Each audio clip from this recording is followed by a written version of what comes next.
말씀인데 우리 먼저 오늘 본문을 우리 한 목소리로 함께 읽어보겠습니다. 시작. 그러므로 나의 기쁨이요 면류관이 사랑하는 자들아 이와 같이 주 안에 서라.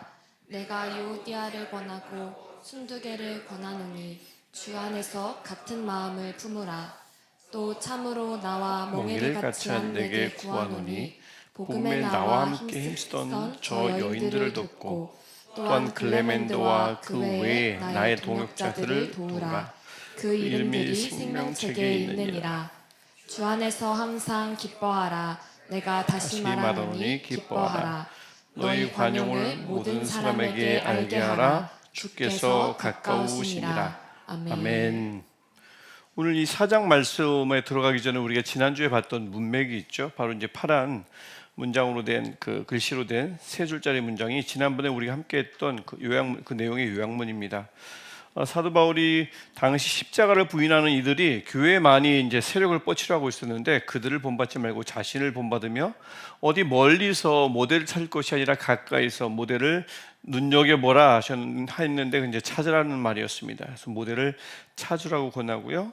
또 교회를 향해서 당시 많은 사람들이 꿈꾸고 취득하기를 원하던 로마 시민권, 빌립보 사람들은 많이 취득해 있었습니다 이미. 하지만 그들이 가지고 있는 로마 시민권에 가치를 두지 말고 하늘에 있는 시민권, 여기에 가치를 두고 소망을 두고 부활의 때 영광의 몸으로 바뀔 그때를 기다리는 존재가 교회라고 증언했었습니다. 그리고 나서 이제 오늘 4장으로 넘어가면 그러므로 우린 그런 존재이므로 시민권이 하늘에 있으므로 우리는 우리 부활을 꿈꾸는 자들이므로 기다리는 자들이므로 우리는 다른 사람들을 본받지 않고 사도 바울을 본받고 가까이 있는 신앙의 선배들을 본받는 자들이므로 그러므로 하면서 이제 오늘 내용이 전개가 됩니다. 먼저 첫 번째 문제를 보면 이제 그들을 부르는 사도 바울의 그 명칭에서 교회, 그러니까 교인들을 향한 사도 바울의 마음을 잘 우리가 헤아려 볼 수가 있습니다. 그 표현 하나하나가 참으로 독특하기 때문에 참 깊다고 볼 수가 있겠죠. 그래서 1번 문제를 보면 사도 바울은 빌립보 교회를 향해 사랑받고 사모함 받는, 제가 일부러 수동태로 바꿔놨습니다. 원래는 수동태이기 때문에 우리 본문은 사랑하고 사모하는 하니까 사도 바울이 사랑하고 사도 바울이 사모하는 형제들이구나 이렇게 보기 쉽지만 수동태입니다. 그래서 사랑받고 사모함 받는 형제들, 나의 형제들이란 뜻이에요. 이제 먼저 읽어보고 설명을 드릴게요. 그들에게 기쁨 자체이자, 즉 나의 기쁨이요 했으니까 기쁨 자체이자 심지어는 면류관, 데살로니가전서 2장 19절에도 나오는 면류관이라고 고백합니다. 이 표현을 통해서 교회를 향한, 각 교회 사람들을 향한, 제가 늘 교회 교회할 때 교회는 건물을 말하는 게 아니고 각 개개인의 사람들을 말합니다. 교회를 향한 바울의 마음을 헤아려 보세요 되어 있습니다. 방금 말씀드린 대로 일단 사랑하고 사모하는은 수동태예요. 그래서 내가 사랑하고 내가 사모하는 이 사도 바울의 사랑과 사모함은 간절히 보고 싶어하고 그리워하는 마음이거든요. 사도 바울 한 사람으로부터 사랑받고 그리움을 받는 사람 이렇게 되기 쉬운데 그게 아니라 수동태이기 때문에 그 수동태의 주어, 그러니까 수동태의 주어는 많은 존재가 될 수 있습니다. 사도 바울도 그들을 사랑하고 보고 싶어 할 수 있고 또 주변의 많은 사람들, 교인들로부터도 그다음에 하나님의 사랑을 받는 존재일 수도 있기 때문에 사랑받고 앞에가 비어 있어요. 주어가 비어 있습니다. 그만큼 딱 한정 짓지 않고 많은 사람들로부터 하나님으로부터도 사랑받는 존재, 보고 싶어하는 존재인 나의 형제들이요 라고 하면서 나의 기쁨이요 라고 하는데, 나는 너희들을 보면 기뻐한다는 표현도 분명히 헬라어에 있지만 그것보다 더 극한 표현은 뭐냐면 그냥 명사와 명사를 그대로 잇는 겁니다. 당신은 나의 기쁨입니다 하면 나의 기쁨의 모든 것입니다 라는 뜻이죠. 그러니까 굉장히 이렇게 자주 쓰는 표현은 아닙니다. 나는 당신을 보면 기쁩니다, 이 정도는 자주 쓰는 표현이지만 당신은 나의 기쁨입니다 라고 할 때는 기쁨의 모든 것이라는 정말 그들을 참으로 아끼는 마음을 표현하고 싶을 때 쓰는 표현인데 사도 바울이 이렇게 표현하고요. 제가 심지어는 이라는 단어를 붙였지만 면류관은 우리가 언제 받는 면류관이죠? 멸류관은 우리가 마지막 때에 받는 것이 멸류관입니다. 스테파노스가 멸류관인데 스테파노스 어디서 많이 들어보셨죠? 스데반 집사님의 그 스데반이 바로 멸류관 집사, 멸류관이라는 뜻입니다. 요즘 우리가 스티븐, 남자 이름은 스티븐, 여자 이름은 미국에서 스테파니 하면 이게 다 멸류관에서 온 스테파노에서 유래한다 단어예요. 스티븐, 스테파니, 스데반 집사님, 스테반도 마찬가지고 이 멸류관은 마지막 때에 주어지는 하나님의 상인데 사도 바울이 마지막 때에 주어지는 상, 이 멸류관 스테파노스를 교회를 향해서 너희들은 나의 상이다. 마지막 때 내가 종말에 받을 상이다 라고 말해줌으로써 앞으로 받을 것을 미리 받았다는 뜻이기도 하고요. 멸류관은 우리 그리스도인이 받을 최종의 상입니다. 가장 가치가 있는 상인데 그것을 사람들에게 교회에게 붙임으로써 그들이야말로 사도 바울의 모든 것이다 라는 표현을 이 멸류관이라는 표현에서 볼 수 있습니다. 그만큼 빌립보 교회가 사도 바울에게 너무나 소중했음을 알 수 있죠. 많은 사람들에게 사랑받고 사모받는다고 표현하고 나의 기쁨 전부라고 표현하고 내가 앞으로 받을 상을 미리 받았다고, 당신은 나의 상입니다.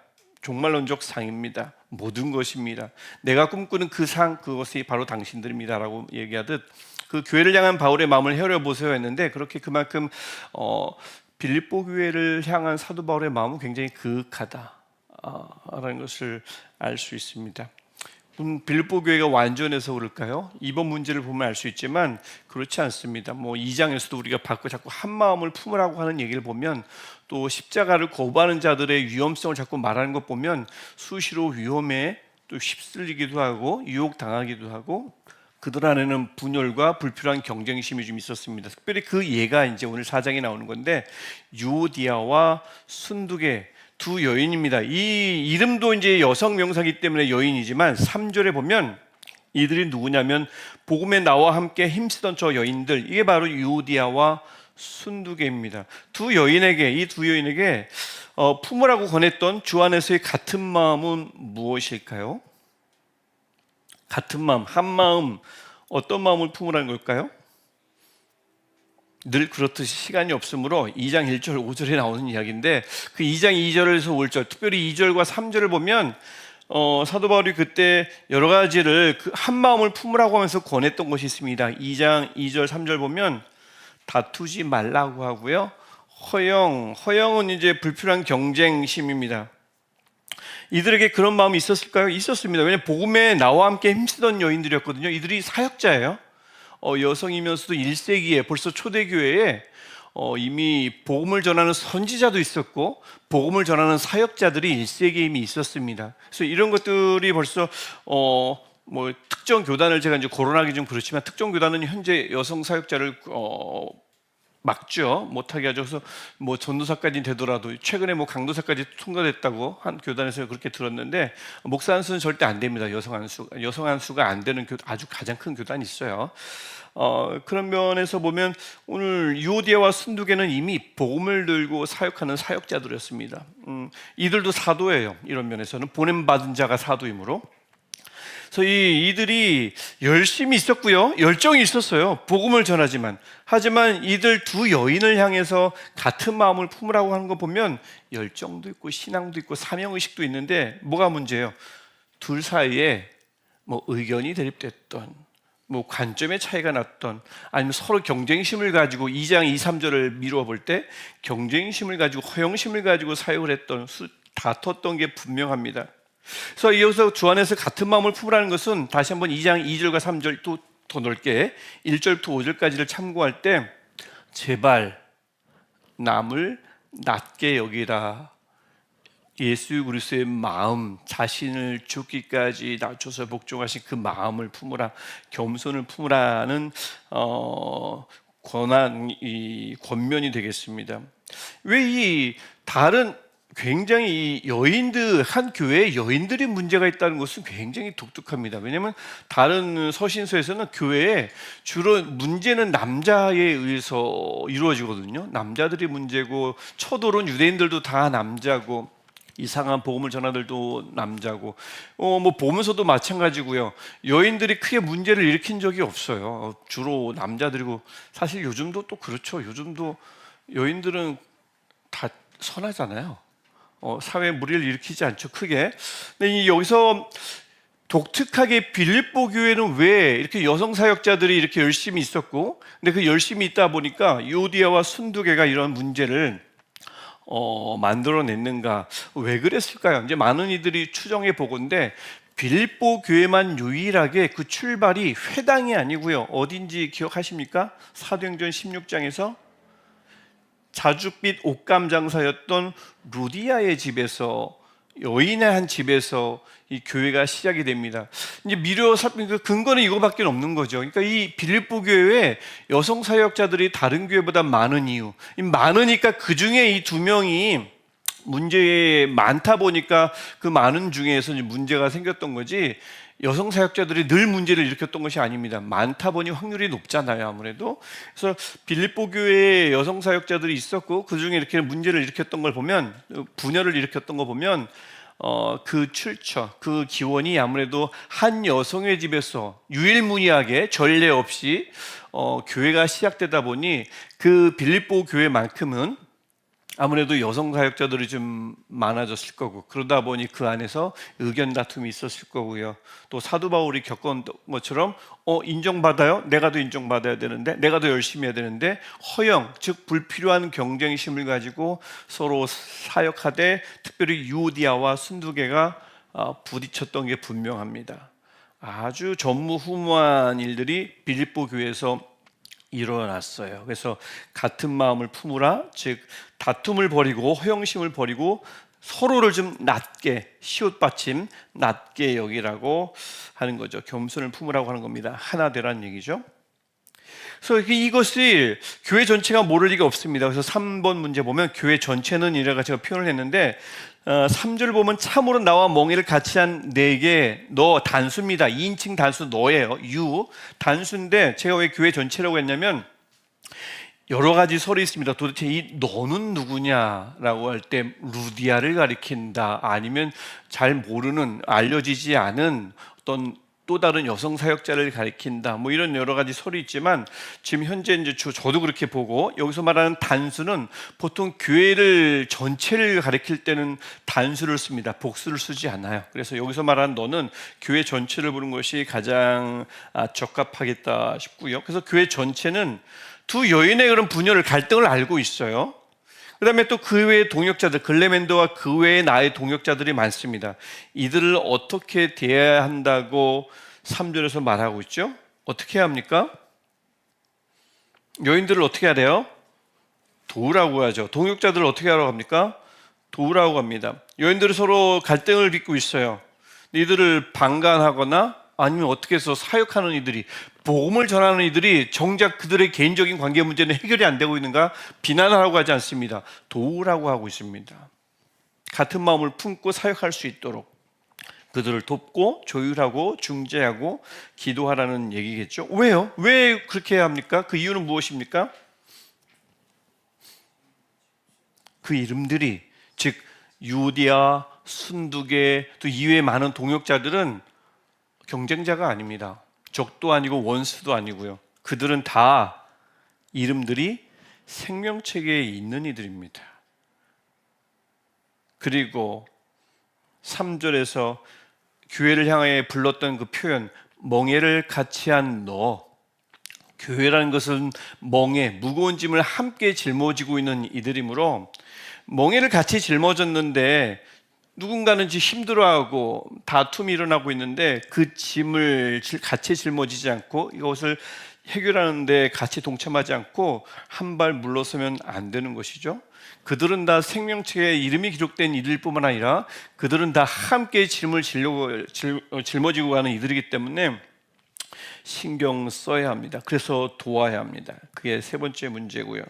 그리고 나서 이제 4번 문제를 보면 다시 한번 교회 전체를 향한 권면 두 가지가 4, 5절에 나오는데, 제가 좀 이렇게 부탁을 드려봤습니다. 또박또박. 특별히 오늘 이 말씀이 필요할 수도 있는 분들에게 또 말씀드린 겁니다. 또박또박 나 자신에게 주시는 주님의 말씀으로 한번 지금요 지금 한번 적어 보십시오. 4절과 5절에 교회 전체를 향한 권면이 두 가지가 나옵니다. 1번은 뭐죠? 4절 제가 굵은 글씨를 일부러 표시해 놨습니다. 한번 적어 보십시오. 주 안에서 주님이 내게 주시는 말씀으로 한번 적어 보십시오. 주 안에서 항상 기뻐하라. Please. 2번은요. 너희 관용을 모든 사람에게 알게 하라. 첫 번째 항상 기뻐하라는 것은 기쁨은 사실 어찌 보면 이때도 마찬가지지만 감정이잖아요. 내게 기쁨이 없는데 기뻐하라고 명령한다고 기쁨이 생길 리는 없거든요. 그래서 여기서 말하는 기쁨은 우리가 뭔가 기쁜 일을 당했을 때 나도 모르게 샘솟는 그 기쁨과는 좀 다른 기쁨이겠구나라는 것을 충분히 미루어 짐작할 수 있고, 감정의 그 어떤 범주를 카테고리를 넘어서 주님으로 인해서 생기는 은혜의 기쁨, 주님의 은혜는 늘 우리와 함께 있으므로 그 은혜가 우리와 늘 함께 있으면 우리 기쁨은 늘 지속될 수 있음을 말하는, 주 안에서 그래서 항상 기뻐하라고 하죠. 그냥 어떤 즐거운 일 때문에 기뻐하는 것이 아니고 주 안에서, 주로 인해서. 주 안에서는 제가 언제도 한번 설명드린 적 있지만 이 안에서가 맞는 키입니다. 주로 인하여, 주님의 도움으로, 주님이라는 영역 안에서, 주를 통하여, 이 안에서란 말이 영어의 in 해당되는 말이 진짜 굉장히 다양하게 해석될 수 있는데, 힘도 주시고요, 매개체도 되시고요, 그 다음에 우리가 기뻐할 수 있는 유일한 장도 되고요, in. 그래서 그런 주 안에서 항상 기뻐하라는 것은 감정선을 넘어가는 것이다. 어떤 감정의 범위를 넘어가는 것이다. 주님에 의해서, 주님의 은혜에 의해서 기뻐하는 것. 그래서 늘 기뻐할 수 있는 것은 바로 그 이유에 있어죠. 그렇고 이제 두 번째가 너희 관용을 모든 사람에게 알게 하라 했는데, 이 관용은 제가 밑에 빨간 걸로 살짝 표시해 놨죠. 관용은 헬라어로 에피에이케스입니다. 이 기본 개념이 뭐냐면 제가 할 수 있어요. 말할 수 있고 행동할 수 있어요.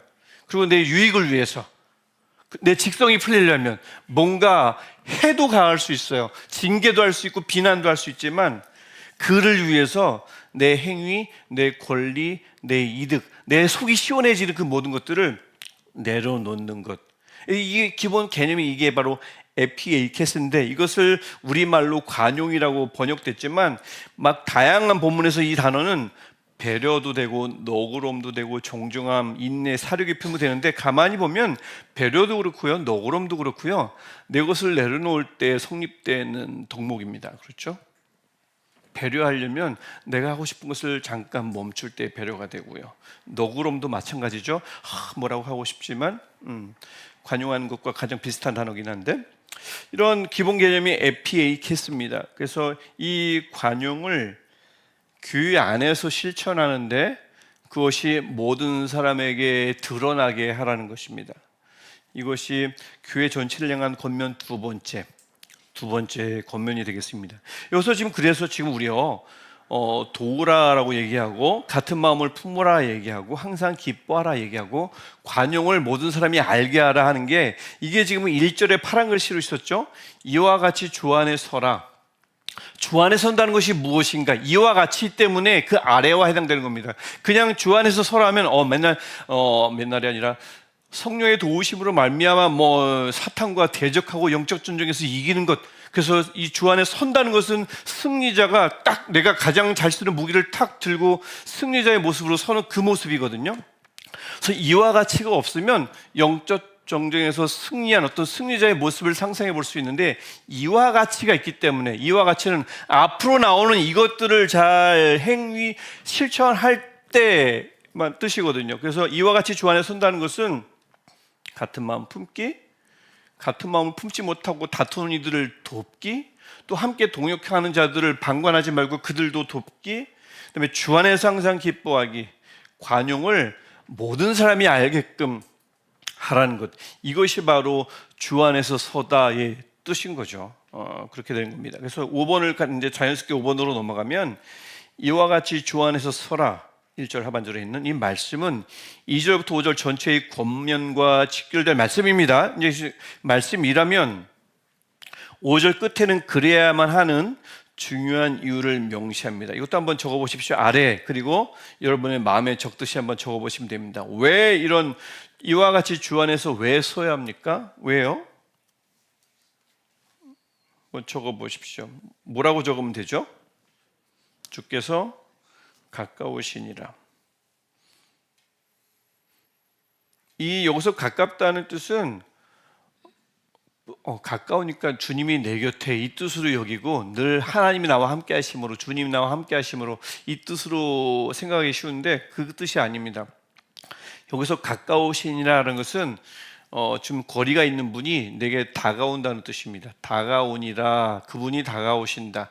그 시대가 다가온다, 그 존재가 다가온다, 그 장소가 다가온다 라고 할 때 쓰는 단어가 여기 쓰인 거기 때문에 주께서, 주님의 시대가, 주님의 나라가 다가오고 있다는 뜻입니다. 즉 굉장히 종말론적인 신앙인 거죠. 그래서 보면 그 주님의 나라가, 또 주님의 시대가, 주님이 아직 멀리 있다, 멀었다 생각하면 아직 하지 않아도 될 일이 굉장히 많아요. 많죠. 하지만 이제 곧 주님이 곧 오실 거고요. 가까이 오셨고요. 그 시대가 오셨고요. 주님의 나라가 있고요. 주님이 정말 가까이 오셨다고 생각하면 못할 게 무엇인가라는 반문인 거죠. 그래서 주 안에서 서는 것, 같은 마음을 품는 것, 돕는 것, 기뻐하는 것, 관용을 알게 하는 것, 이것이 이유이자 원동력이자 동기부여가 되는 것은 주께서 가까우시니라. 주님의 시대가, 주님의 나라가 계속해서 오고 있기 때문에, 마지막 그 나라 말입니다. 이미 온 나라 말고, 그것을 늘 마음에 품으면 충분히 할 수 있고, 그래서 이와 같이 주 안에서 설 수 있음을 사도 바울이 말하고 있습니다. 그렇죠. 정말 주님이 가까이 오신다는 종말론적 신앙이 우리 마음에서 늘 샘솟으면 뭘 못하겠어요. 근데 자꾸 저도 그렇고 아직은 아니겠지, 내일은 아니겠지 싶으니까 오늘을 살기 위해서 욕심대로 살기도 하고, 용서해야 할 사람들을 용서하지 않고, 사랑할 사람들을 사랑하지 않고, 해야 할 일들을 하지 않고, 그런 것 아니겠습니까? 자, 정리 및 나눔 질문 한번 보겠습니다. 교회는 몽에를 같이 짊어진 이들의 합입니다. 그래서 교회는 생명책에 기록된 이들이 서로를 기쁨이자 면류관으로 여기고요, 같은 마음을 품고 서로를 돕습니다. 이게 교회입니다. 또 교회는 주 안에서 항상 기뻐하며 안에서 실천되는 관용이 바깥 세상에 소문나는 공동체입니다. 관용이 소문나는 공동체가 교회죠.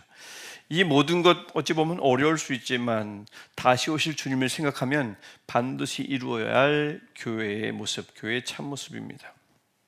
이본과 살문에 이 관련된 질문을 좀 여러 개 섞어놨는데, 시간이 만약에 좀 너무 촉박하다 싶으시면 중요한 해당되는 질문만 이렇게 답을 하고 나누시면 될 것 같아요. 여러분에게 교회 사람들은, 여러분이 알고 있는 분들은 기쁨이며 면류관입니까? 누군가를 향해서 너는 나의 면류관이야 라고 말할 수 있는 사람들이 한 명 이상이면 굉장히 행복한 그리스도인이 아닌가 싶습니다. 면류관이라고. 그래서 면류관입니까? 질문하고, 만일 유오디아, 순두개와 같은 관계에 놓인다면, 놓였든 현재 놓여있든 아니면 가정을 하든 놓인다면 같은 마음을 품기 위해서 애쓰시겠습니까? 아까 말씀드렸죠?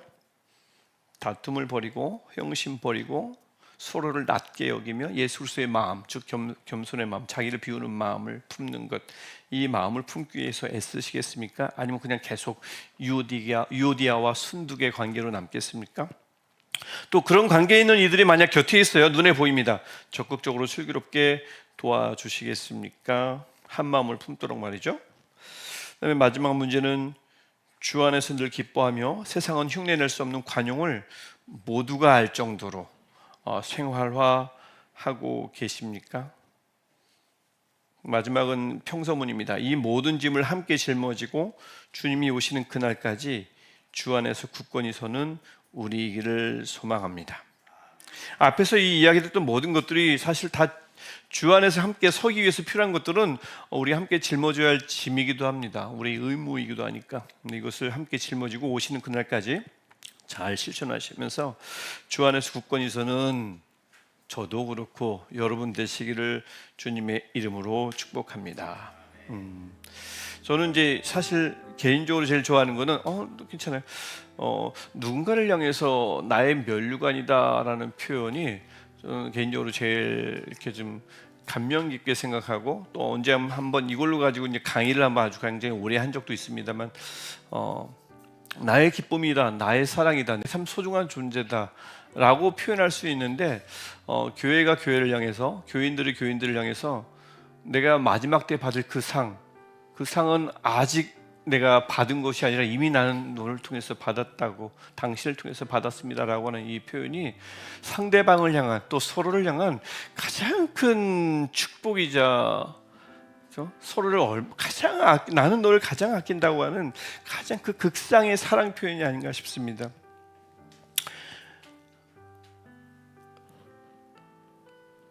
여러분이 저를 또 제가 여러분을 저가 여러분을 위해서 기도할 때 또 여러분이 저를 위해서 기도할 때 탁 눈 감고 기도하면 우성은 목사가 지금은 면류관은 아닌데 저분은 나의 면류관입니다라고 고백할 수 있는 날이 왔으면 좋겠고요.